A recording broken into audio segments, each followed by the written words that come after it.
On the vast alien warship, the Great Hall was filled with the sound of laughter. The alien generals sat around a long silver table, their armor shining under the cold lights. They were watching large screens that showed images from Earth. On one screen, a group of human soldiers trained in a muddy field. They were using sticks and stones. Some carried old guns that looked weak compared to the sleek alien weapons. The aliens laugh harder, one general pointed, and said, "It looks like a battle of children." Another added, "I have seen animals fight with more skill and more style." The room filled with mocking voices, each word heavy with pride and overconfidence.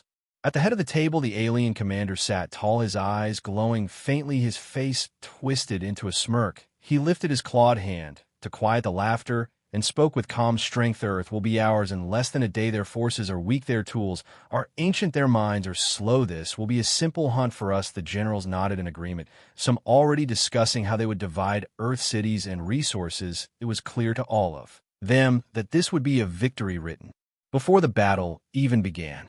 At the far end of the table, a single human sat in a plain chair. He was the envoy sent by Earth. His uniform was worn, his face calm, almost without expression. He listened to every insult, every laugh, without speaking. His hands rested on the table, his eyes fixed on the commander. There was no anger in his gaze, only something the aliens could not understand, a small, almost hidden smile. The commander finally turned to him, expecting him to protest, to defend his people, but the human spoke only one short sentence: "You will see."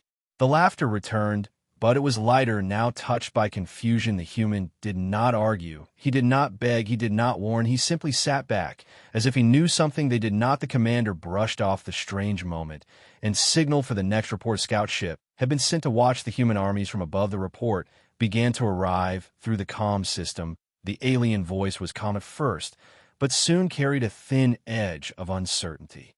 "Commander, we have found unusual human troop movements in Sector 7. They are gathering in the deep forest. There are no signs of heavy artillery or energy weapons." The voice paused, as if unsure how to continue. "Our scanners detect only scrap metal ropes and small projectiles." The room was silent for a moment before the generals burst into laughter again. One shouted, "Perhaps they will throw stones at us." Another added, "Maybe they plan to scare us with loud noises." The commander allowed the laughter for a few seconds, but his eyes narrowed slightly. It was strange for any army to gather without its strongest weapons. Still, he waved the thought aside. The scout continued. "Their movements are fast. They vanish into the trees before we can get a clear reading. They carry objects we cannot identify, but none seem to be dangerous. The forest is thick. Our drones cannot follow them inside." The commander leaned back in his chair, his confidence returning. "It does not matter if they hide in the forest or in their cities," he said. "We will crush them with the first strike. We will burn their hiding places to the ground and sweep away whatever is left." The generals nodded, their armor plates clinking together as they moved in agreement. One spoke with pride, "Our ships can end this battle in minutes." The others murmured in support. The human envoy still said nothing. He only leaned forward slightly, his eyes fixed on the holographic map that showed the alien attack routes. He seemed to be studying them, memorizing every detail, as if it were part of some private game. The aliens noticed this and took it as fear, thinking he was watching the end of his people unfold. Outside the warship, the alien fleet moved into position, their black metal hulls glinting in the cold light of space engines glowing as they prepared for descent. The forest where the humans hid was marked in red on the commander's map. It looked small and fragile compared to the great ships moving toward it. Inside the command hall, the tension grew, though the aliens did not feel it. Yet the commander rose from his seat, towering over the table. His voice was sharp and strong. "Prepare the first attack. Squadron armed plasma cannons and ground troops. I want the forest cleared before our second wave arrives." The words carried across the room, and officers began to move quickly, sending orders through their comms. The hum of the warship's systems grew louder as weapons came online. The scout ship reported again, "Commander, our sensors still cannot detect any high-energy signatures from the forest.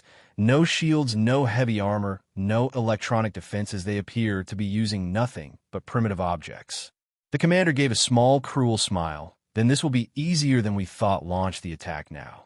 The human envoy finally moved his gaze, rising to meet the commander's eyes for the first time. There was a calm in his face that should not have been there for a man about to see his people destroyed. He gave a single slow nod, as if approving something only he understood. In the hangar bays, alien soldiers prepared for battle, their armor sealed, their weapons humming with deadly power. They stepped onto the landing craft, each one certain this mission will be nothing more than target practice. The air was thick with the smell of fuel and the sound of engines as the craft began to rise. The commander watched from a main viewing deck as the first wave dropped toward the green shadow of the forest. He could almost taste the victory. He imagined the humans scattering like insects before the fire of alien weapons. The generals beside him spoke in eager tones, already talking about the glory and rewards that would follow. Far below, the landing craft broke through the cloud layer, sunlight cutting across the metal hulls. The forest stretched wide and dark beneath them, shadows moving within the trees, too fast for alien eyes to track. But the soldiers did not notice. They were focused on the orders in their helmets. The signal to begin the assault was seconds away. On the warship, the human envoy leaned back in his chair, his hands folded together, his eyes never leaving the sight of the forest. He said nothing, but inside he knew the aliens were about to understand what he meant when he said, "You will see." The commander raised his hand to give the final command, his voice ready to unleash the fury of his fleet onto the quiet green below, certain that in minutes there would be nothing left of the human defense, certain that this day would end with Earth under alien control. But in the silent corners of the forest, something was already waiting, something the aliens had not prepared for. And with the wave of the commander's hand, the first attack began.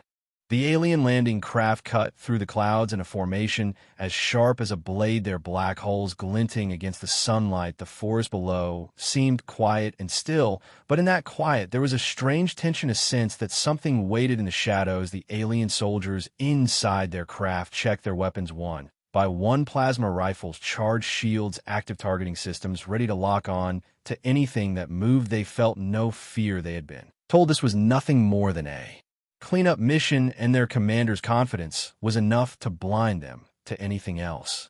The first craft hovered above the tree line, engines roaring as the door slid open. Alien troops leapt down into the soft earth, their boots sinking slightly into the damp ground. Their visors scanned the area, revealing only trees, rocks, and mist. The air smelled of wet soil and leaves, no sign of energy, weapons, no sign of human defenses. It felt too easy. The squad leader gave a signal, and the soldiers spread out, moving between the trees. Their scanners kept beeping, faintly detecting bits of metal here and there, scraps that looked useless, broken tools, a bent piece of pipe, an old helmet cracked and covered in moss. One soldier laughed over the comms, saying maybe they live like animals out here. Another replied that this was hardly worth their time. But then the beeping grew faster and sharper.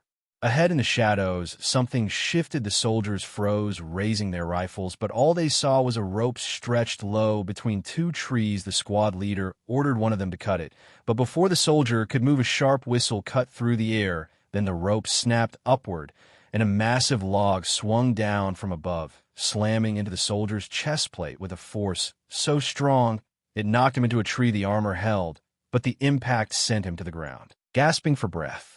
The others turned to fire, but more ropes snapped, more logs swung, more traps triggered. Metal spikes flew from hidden launchers, slamming into armor at angles. The aliens were not ready for these. Were not simple sticks or stones. These were weapons designed with cruel precision, each one placed to strike joints, gaps, and weak spots in their armor.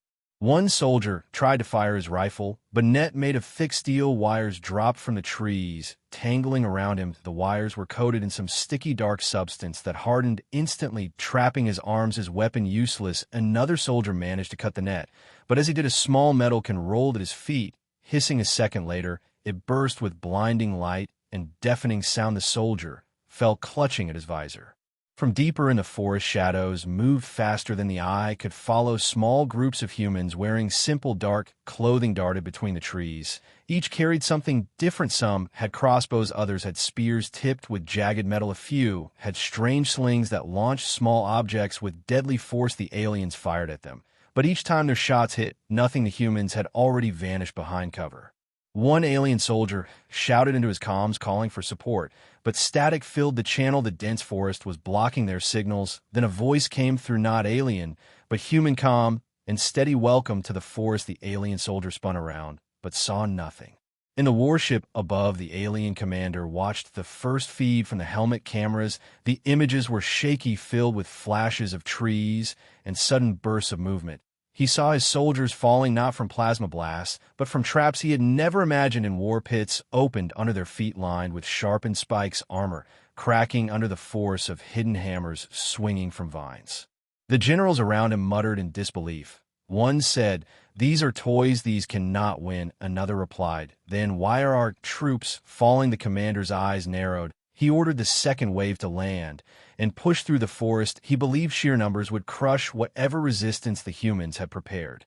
Back in the forest, the surviving aliens of the first wave regrouped, their breathing heavy. They could hear strange sounds in the distance, not the hum of engines or the crack of rifles, but low whistles, the creak of ropes, the thump of something heavy moving high in the trees. They stepped forward cautiously, but every step triggered something new, a tripwire. Here, a falling rock, there, a sudden burst of sharp fragments from a hidden barrel.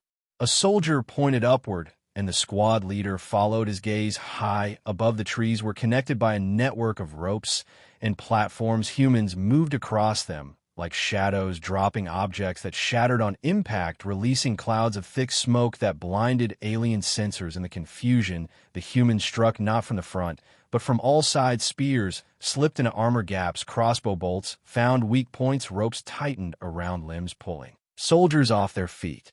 In the middle of the chaos, one alien managed to catch sight of a human up close. His face was streaked with mud, his eyes sharp and cold. He held in his hand nothing more than a small curved blade, yet the way he moved made it clear he knew exactly where to strike. The alien fired, but the human twisted aside, the bolt grazing his shoulder before he vanished into the smoke again.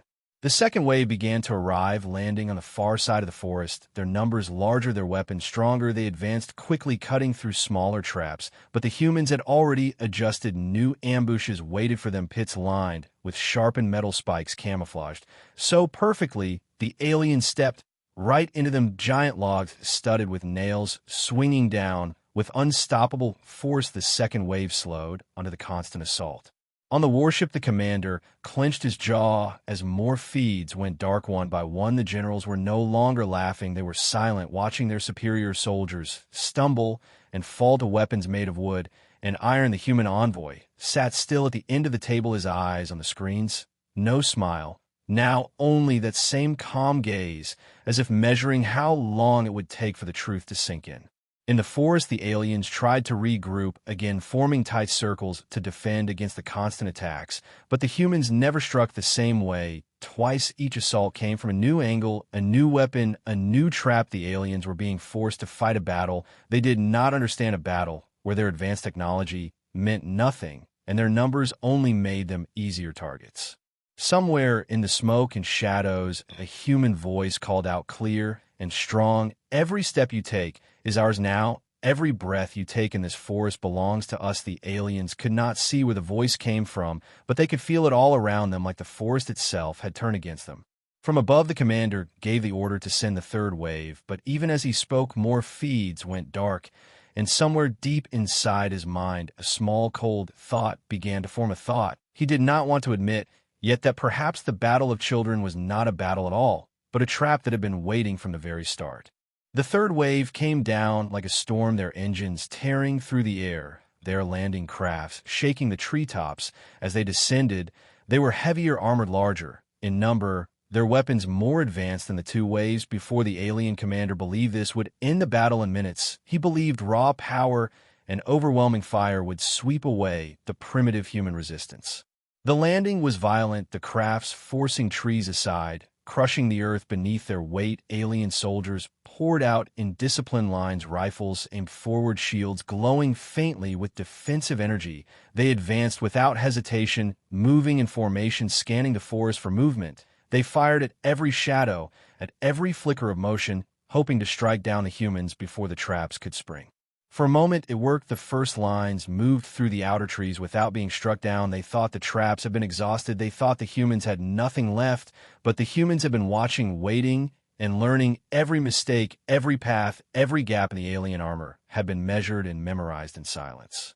A deep horn echoed through the forest low and drawn out its sound, vibrating through the ground. The aliens stopped unsure of its meaning. Then from the shadows came a sudden wave of movement, not one group of humans, but many, each moving in separate paths, their weapons ready, their eyes hard, and focused above them in the high branches. Others moved along ropes, leaping from one platform to another, dropping objects wrapped in cloth that burst into flames when they struck the ground. The fire spread quickly, not as a wall of heat, but as a web, forcing the aliens into narrow channels.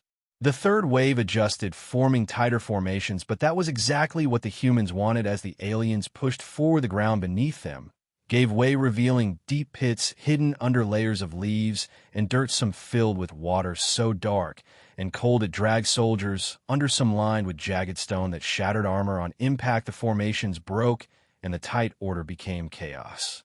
Through the smoke and fire came the sound of drums, steady and relentless. The aliens could not see where the sound came from, but it seemed to be everywhere, above them, around them, beneath their feet. The rhythm was not random. It matched the pace of the attacks. Each beat, a signal, each signal, a strike. Ropes snapped, logs swung, bolts flew from crossbows, spears darted from the mist. The aliens fired back, but their shots struck only empty space or the thick trunks of trees. A group of alien soldiers tried to flank the humans by moving deeper into the forest, away from the main battle. They believed they could circle around and cut off the enemy from behind. But the forest was not empty here either. The ground was littered with small metal caltrops sharp enough to pierce through even the reinforced joints of their armor. The soldiers slowed, and as they did, nets fell from above, weighted with stones, pulling them to the ground. Before they could react, shadows closed in from all sides, and the last thing they saw before the smoke covered them was a human face painted in black and red, glaring at them with a cold, unshaking stare. On the warship, the alien commander watched in growing frustration. Every tactic he had planned was failing, every movement met with counters he did not understand. His generals argued among themselves. Some demanded heavier weapons, orbital strikes, to burn the forest to ash. Others warned that such action would destroy any chance of claiming the resources they had come for. The human envoy sat silent, his gaze fixed on the screens, his expression unreadable, until the commander demanded to know what game these humans were playing. The envoy simply said, "This is not a game, this is how we survive." Back on the ground, the third wave pushed forward again, their weapons now firing in wide arcs, hoping to hit anything that moved. But the humans had vanished into the smoke, only to reappear moments later from another direction, striking, then fading away, as if the forest itself had swallowed them. The aliens began to feel something they had not felt in many wars before, doubt, the sense that they were not the hunters here, but the hunted. One alien officer ordered his troops to retreat to a clearing to regroup, but when they reached it, they found the clearing ringed with sharpened stakes hidden under brush. One step too far, and the stakes drove up through armor and into flesh. The survivors stumbled back, only to hear the ropes above them tighten as a massive frame made of wood and metal dropped from the trees, smashing into their lines, scattering them like leaves in a storm. The humans pressed the attack, not with numbers, but with precision. Each strike aimed where it would hurt the most. A weapon ripped from an alien's hands, a shield broken at the exact moment a soldier needed it, a commander taken down before he could give a next order. The aliens were being unmade piece by piece. In the warship, the noise in the command room grew louder as more feeds went dark. The commander could feel the weight of failure pressing against him, yet he refused to admit defeat. He ordered a direct landing of his personal guard, elite soldiers trained for the harshest conditions. They would enter the forest and break the human resistance with pure skill. The elite guard descended with speed and accuracy, their armor heavier, their senses sharper, their movements faster than the regular troops. They moved in silence through the burning and broken forest, and for the first time the humans met them directly. The clash was fierce, the sound of metal against metal ringing through the trees. Neither side giving ground. Quickly, the elites cut through the first few defenders, but then the forest changed again. The humans began to draw them deeper into narrow paths, forcing the elite guard in a single file, where their numbers counted for nothing above them. Ropes shifted and platforms moved, humans striking from angles impossible to defend against. One elite soldier was dragged upward into the branches, another pulled down into a pit of spikes. The remaining fought harder, but with each step, they took the path narrowed until they realized too late they were surrounded. A voice called out from somewhere in the shadows, the same calm, steady voice that had spoken before. Every path you take is ours. Every move you make we have seen before you make it. The elite spun around, but there was no clear target, only movement in the mist. Then the attacks came again, faster, sharper, more relentless, until the last elite fell. The alien commander stood silent in the warship, his fists clenched as the final feed from his guard went dark. The human envoy finally spoke again, saying, "Now you understand why we do not fear your numbers." The commander stared at him, and for the first time the thought that had been buried deep began to surface, that perhaps this war would not end the way he had predicted. The night fell heavy over the forest. The smoke from the fires drifted upward, mixing with the mist, until the sky seemed to vanish. The battlefield grew silent, except for the faint crackle of embers and the distant drip of water from Leave. The alien commander had pulled back the remains of his third wave and the shattered elite guard into a defensive circle around their landing zone. But there was no comfort in the formation. Every soldier knew the humans were still out there, watching and waiting.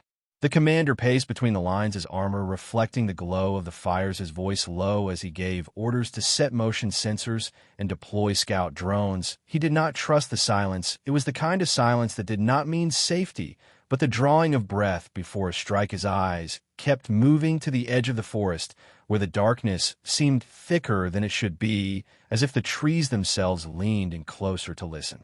In the shadows, humans moved like whispers, their bodies painted in patterns that broke their shape, their weapons carried low and steady. They did not attack, yet they circled the alien camp, marking positions, measuring distances. The forest belonged to them, and every branch, every root, every pool of shadow was part of their weapon. In the command tent aboard the warship, the remaining generals debated in voices that grew sharper with each passing minute. Some argued for full planetary bombardment. Others warned that such destruction would erase the purpose of the invasion, which was to take Earth's resources intact. The human envoy sat quietly, his hands folded on the table. He had not spoken since the last wave fell, but his eyes were fixed on the commander's image in the hollow display, as if watching to see which decision would come next. On the ground, the aliens tried to rest in turns, but rest did not come easily. Strange noises echoed through the trees, the distant sound of metal striking with the slow scrape of something dragged across the earth, the sudden flutter of wings. Overhead, none of it was close enough to be an attack, yet every sound wounded the tension tighter inside the alien ranks. Near midnight, a scout drone returned with its feed distorted by static. The images it carried were unsettling. In the green glow of its night vision, the camera showed figures moving through the forest at impossible angles, one moment crawling low to the ground, the next clinging to the sides of trees, then gone, as if the forest swallowed them whole. The commander dismissed it as interference, but his soldiers did not believe him. Their eyes searched the shadows even harder now. Without warning, a horn sounded in the distance, its tone low and slow. Unlike the earlier battle horns, this one did not seem to signal attack, but something deeper, something older. The sound carried through the trees, through the smoke, into the alien camp, and every soldier felt the hair rise along their necks. Then the horn stopped, and the silence returned sharper than before. The first strike came not from the front, but from directly above. Ropes dropped from the trees, weighted hooks catching on armor, yanking soldiers upward into the darkness. Before they could shout, the survivors fired upward blindly, but hit nothing. The humans did not stay to fight. They vanished into the canopy as quickly as they came. The aliens tried to tighten their formation, but that only made them easier targets for the next attack. From the east came a sudden rain of arrows, their tips wrapped in burning cloth. The fire clung to armor and equipment, forcing the aliens to tear it off or be burned. They moved to put out the flames, and as they did, the humans struck from the west with spears and short blades, fast and close, leaving as soon as they killed the first few soldiers. The alien commander roared orders to hold the line, but his voice was drowned in the growing chaos. The forest itself seemed to shift around them. Narrow trails that scouts had marked earlier now led to dead ends. Pools of water that had been shallow were now deep and cold, cutting off movement. The aliens could not tell if this was natural or if the humans had changed the ground during the night. Either way, the result was the same. They were trapped in a space that kept shrinking. In the warship, the generals watched the feeds with growing unease. The humans were not simply winning skirmishes, they were reshaping the battle. While one general asked the envoy how long the humans could keep fighting like this, the envoy finally looked up, his voice calm and steady, saying, "We will fight until you are gone, or until none of us remain. The choice is yours." On the ground, the aliens tried to break out of the shrinking space, sending their fastest troops in multiple directions, but each group met a different trap. One stumbled into a tangle of hidden nets that dragged them into pits. Another found themselves in a corridor of falling logs, each one smashing into their formation with crushing force. The few that survived ran back toward the camp, only to find it surrounded by dark shapes with glinting eyes and weapons drawn. The commander realized too late that the humans had not been attacking to kill as many as possible. They had been herding his forces into a place of their choosing, a place where the forest closed in on all sides. The horns sounded again, this time closer, and followed by the steady beat of drums. The sound was not loud, but it was everywhere, coming from all directions, and in its rhythm the aliens could hear the coming of something worse than anything they had faced so far. The fires in the camp were dying, leaving only shadows. The air grew colder, the mist thicker. Shapes moved in the edges of vision, but never close enough to target. The commander tightened his grip on his weapon, his eyes locked on the darkness ahead, and for the first time he felt the heavy weight of uncertainty pressing against him, the certainty that this was no longer a battle he controlled, but a hunt where he was the prey. The horn sounded a third time, and the shadows rushed forward. The first rush was not what the aliens expected. It was not a single charge. It was many smaller strikes from every direction at once, each lasting only seconds before vanishing back into the darkness. The humans moved like ghosts, one moment close enough for the aliens to see the whites of their eyes, the next gone, leaving only the echo of their steps and the quick sting of wounds behind them. The alien commander shouted orders, but his voice seemed swallowed by the forest. The soldiers answered, but their words were cut off by sudden bursts of noise, spears clashing against shields, the snap of ropes pulling down trees, the hiss of arrows through the mist. The aliens tried to hold their ground, but the ground itself betrayed them. The mud pulled at their boots, the roots caught their steps, pools of water reflected light in ways that made it hard to tell friend from enemy. Their sensors flickered with static, their comms broke into fragments that made no sense. The commander knew the humans had no advanced signal jammers, but somehow they had made the forest into one. The more the aliens fought to stand still, the more the humans moved around them, drawing them into smaller and smaller spaces. From the tree line, a deep drumbeat began, slow and steady. It was the kind of sound that reached into the bones. It did not just carry through the air. It seemed to travel through the ground, through the armor, through the very breath of the soldiers. The beat matched the rhythm of movement in the shadows, a signal to the humans and a warning to the aliens. The commander could not see the drummer, but he could feel the way the beat shaped the fight, each sound a reminder that they were surrounded. Each pause a space for fear to grow. One alien soldier near the edge of the formation saw movement and fire into the trees. The muzzle flash lit the shapes of three humans crouched low, ready to spring, but before he could aim again, they vanished. The forest swallowed the light as if it had never been there. The soldier stepped back into formation, his breathing quick and shallow, but the commander could see the fear building, not just in him, but in every soldier here. They were not facing an army. They were inside a trap made of people and nature woven together. Above them, branches swayed, though there was no wind. Then something dropped fast and heavy. It struck one alien in the shoulder, knocking him down before anyone could react.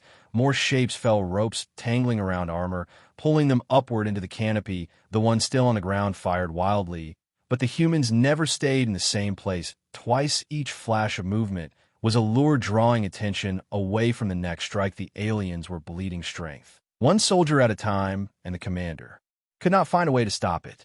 From somewhere behind the camp, a loud crash split the air. It was followed by the sound of splintering wood and rushing water. The humans had broken a dam, sending a flood through the rear of the alien position. It was not deep enough to drown, but strong enough to knock soldiers off their feet, to scatter supplies and drown the fires that had given light. Now the camp was plunged into near darkness, the mist curling lower the water, carrying away what little order the aliens had left.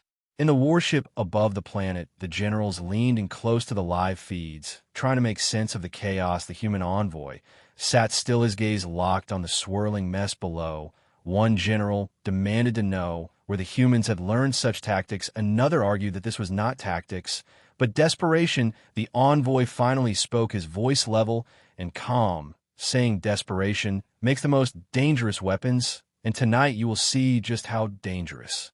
Back in the forest, the aliens tried to regroup in higher ground, but each path they took was already marked by the humans, sometimes with traps, sometimes with nothing more than the feeling of being watched from too many angles to count. They could not find safety, because the humans never let them stop long enough to feel that the commander's mind worked fast, searching for any pattern to the attacks. But there was none. Each strike came from a different place, a different method, never repeating enough to predict, never slowing enough to counter. The drumbeat grew faster, matching the pounding in every alien heart. It was not just sound now, it was command. The humans moved with it, their steps in time, their weapons rising and falling with it. The commander realized the beat was not just for the humans, it was for the aliens too, a way to pull their minds into a rhythm that was not their own, a way to make them act too soon or too late. The more they listened, the more they reacted to the wrong moment, the more they lost. A sudden shout cut through the noise, one alien pointing to the tree where a group of humans stood, openly, weapons ready. It was the first time they had shown themselves in such numbers. The commander ordered a charge, desperate to break the circle, but as the soldiers rushed forward, the ground under them gave way. It was a false clearing. The earth, covered by a thin layer of woven branches and leaves underneath, was a pit lined with sharpened stakes. The ones who fell were gone in seconds. The ones who stopped short turned to retreat, but found the path behind them already blocked by more humans stepping out of the mist. The forest glowed faintly now from the reflection of the moonlight through the mist, but the light did not bring comfort, only showed how close the enemy truly was. Faces painted in shadow, eyes locked on the aliens. The humans stood, without moving, their silence more dangerous than any shout. The commander could feel the weight of it pressing against his chest, the sense that this was not just about winning a battle, but about making sure the aliens never returned here again. Then the horn sounded again, this time right at the edge of the alien line. It was so loud and sudden that some soldiers dropped their weapons in shock. The sound rolled over them like a wave, and when it faded, the humans moved as one, surging forward into the gap they had created. The commander raised his weapon to fight, but in that moment he realized the gap was not their target. They were aiming for him. The alien commander felt the cold air against his face as the humans closed in from every side. The forest seemed to lean closer, its branches twisting like long arms ready to pull him into the dark. As soldiers tried to form a shield around him, but the shield broke almost as soon as it was made. The humans were too fast, too precise, striking in quick bursts before fading back into the mist. The commander shouted for them to hold the line, but the line no longer had meaning. The fight was not in one place, it was everywhere. A sudden glint of movement drew his eyes upward. Ropes swung between the branches high above. Shapes leapt from tree to tree with the balance of hunters, their weapons gleaming with edges meant to cut clean and deep. The commander fired at one, but the shot hit only bark. The human landed without a sound, only the faint shift of leaves showing where they had been. The soldiers near him fired too, but each blast lit up the forest just enough for the humans to vanish into it again.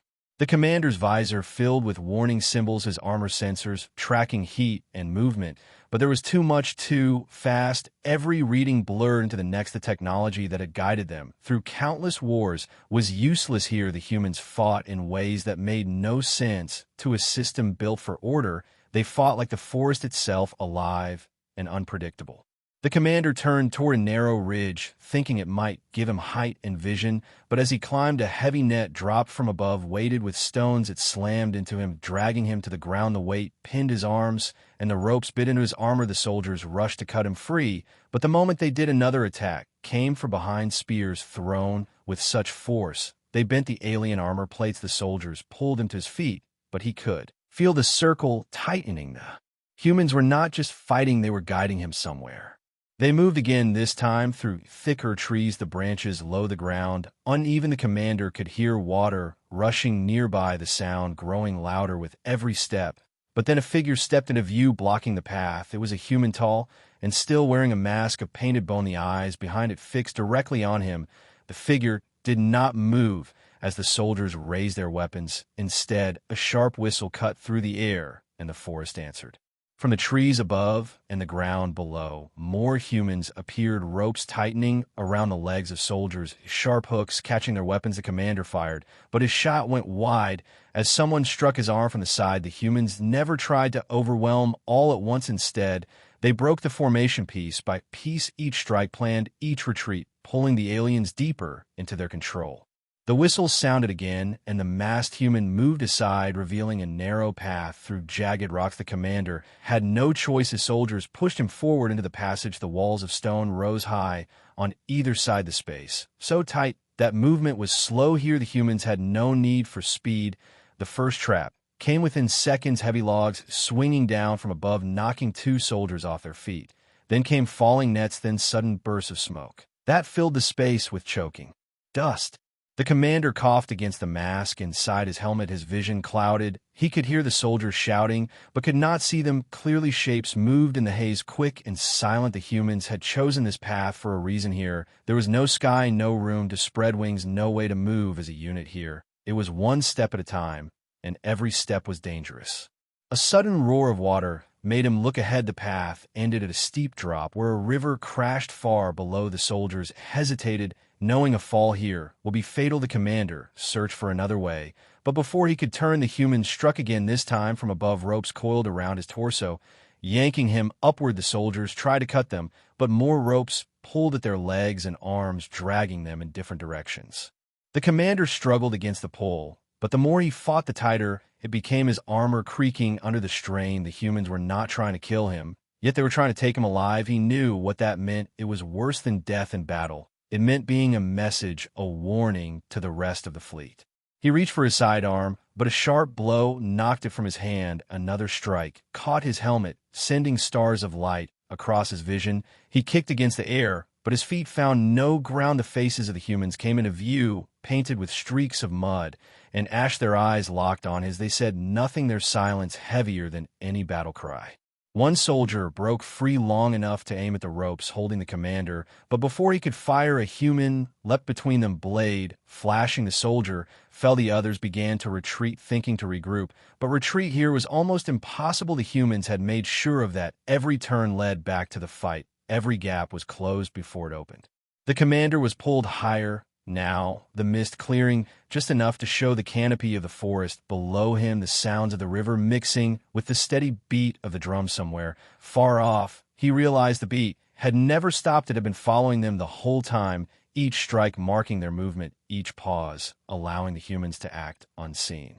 Then the pull stopped. He hung suspended in the air, his arms bound. The humans below, still watching him, one stepped forward, holding a weapon unlike the others, a spear tipped not with metal, but with a shard of some black stone that seemed to swallow the light. The human raised it slowly, not to throw, but to show it the message was clear. The fight was not over. It was only changing. The commander felt a new sound rise in the forest, a low rumble, not of water or drums, but something heavier, something alive. It came from ahead in the direction the humans seemed to be leading him. Whatever it was, the soldiers who remained began to look up, searching for the source, but their eyes showed fear. Not understanding, the commander realized too late that he was about to meet something no alien had ever faced before. The rumble grew louder, shaking the branches above, the mist curling thicker around them. Shapes began to move within it, too large to be human, too quick to be machine. The commander stared, trying to see, but the humans only stood still, waiting, their faces unreadable. The rumble stopped for just one heartbeat, and then a roar split the air, so loud it made the ground shake. The commander had no time to speak before the mist ahead split open and something massive began to step through. The mist rolled back like a curtain, and from its shadow stepped a beast unlike anything the alien commander had ever seen. Its body was massive, covered in thick hide and scars. Its eyes burned with a wild fire that spoke of battles older than any alien war. The roar it gave shook the trees, sending leaves raining down in a slow green storm. The humans did not move. Instead, they raised their weapons in silent unity, as if welcoming the arrival of their strongest ally. The beast's claws dug into the earth with each step, carving deep marks into the ground. Its tail swung low behind its snapping branches like twigs. The commander could feel the air tremble. With each movement, the soldiers raised their weapons ready to fire. But the humans closed in around them, forming a living wall of spears and ropes. The commander knew in that instant that the humans were not afraid of the beast. They were part of it, and it was part of them. A low hum began in the distance, the sound of alien engines cutting through the sky. The commander looked up and saw rescue ships breaking through the clouds, their weapons glowing as they prepared to strike. But the humans did not scatter. They moved in a rhythm, as if guided by a plan older than the war itself. Ropes were pulled, and nets were thrown not at the aliens, but into the trees above, where hidden counterweights snapped free, sending sharpened stakes flying into the air, tearing through the first wave of incoming fire. The beast roared again and lunged forward, breaking through the alien line like water through a broken wall. Soldiers screamed as they were lifted and thrown, their armor crushed in its jaws. The commander struggled in his bindings, trying to free himself, but each movement only made the ropes cut deeper into the armor. The humans kept their eyes on him, as if he was the true prey, not his soldiers. From the trees, more shapes began to drop, massive birds with wings painted in streaks of black and red. They swooped low, their talons catching alien weapons and ripping them from hands before the soldiers could fire. The air filled with the sound of wings, the clash of steel, and the deep growl of the beast. The commander felt the world tilt as the humans moved with perfect coordination, driving the aliens back step by step toward the river's edge. The rescue ships fired again, this time hitting the forest floor in bursts of heat and flame, but the humans had already moved, each strike landing only on empty ground or the remains of alien soldiers. The beast leapt into the air in a single impossible bound, landing against the side of a rescue ship, its claws tearing through the hull like thin metal. The ship tilted in the sky, engines screaming before it spun out of control and vanished into the mist below. The commander's comms were filled with shouting voices calling for retreat, but there was nowhere to retreat. The humans had cut off every path. The alien commander finally understood that the humans had been leading them here not to win a single battle, but to destroy the heart of their invasion force in one trap. A sudden flash of movement came from the side. The masked human stepped into the commander's view again, this time without the bone mask. The face was painted in dark streaks, the eyes calm and unshaken. The human raised a hand not to strike, but to signal something in the trees above. There was a sharp crack, and the ground beneath the commander gave way. He fell hard into a pit deep enough to drown out the sound of the battle. Above, the walls were lined with sharpened stakes and ropes. The air here was damp and cold. The commander struggled to stand, but the ropes still held his arms tight. Shadows moved above him as humans lined the edge of the pit, their faces unreadable. One dropped down, landing without sound, and stepped closer, the same calm eyes meeting his again. In the human's hand was a small device, alien in origin, one of their own communication units. The human pressed it into the commander's chest and nodded. The meaning was clear: send your fleet a message, the war is over. The commander stared back, refusing at first, but then the human stepped aside, revealing the beast standing at the edge of the pit, its massive head lowering, its eyes locked on him, the breath from its jaws hot and heavy against his face. The commander took the device, his voice shaking as he called to the fleet, ordering all forces to pull back. The reply was disbelief, then anger, then silence. The humans stood in perfect stillness until the signal confirmed the retreat. Only then did they begin to move away. Ropes lifted from the commander's arms, and he was pulled from the pit into the cold air once more. The forest was quiet now, the battle gone, the bodies of alien soldiers being taken away by their own. The humans did not speak or celebrate. They simply faded back into the trees, their work done. The commander looked up to the sky, where the last of the rescue ships disappeared beyond the clouds. The beast gave one final low growl before turning away and vanishing into the mist as if it had never been there. The masked human stepped close, once more the mask back, and placed the same calm gaze, watching the commander without hate or pity, just certainty. Then the human spoke the first and only words he would hear from them. "This is our home, you will not take it." And with that the human turned and walked into the forest without looking back. The commander stood in the silence, his mind replaying every step of the battle, from the laughter in the warship to this moment. and he knew that no alien commander would ever again call humans primitive or weak. He understood now that their strength was not in weapons or machines, but in the way they became the land itself and the way they turned every shadow, every tree, every breath of wind into part of the fight. He had faced many enemies, but never one like this. As the alien dropship came to take him back to the fleet, he looked once more toward the forest, the mist curling through the trees, the sound of the river steady and unbroken. He thought of the beast of the humans, of the traps, and the silence. And he felt something he had not felt in a long time, fear not of death, but of what might come if the humans ever decided to leave their home and bring the fight to the stars.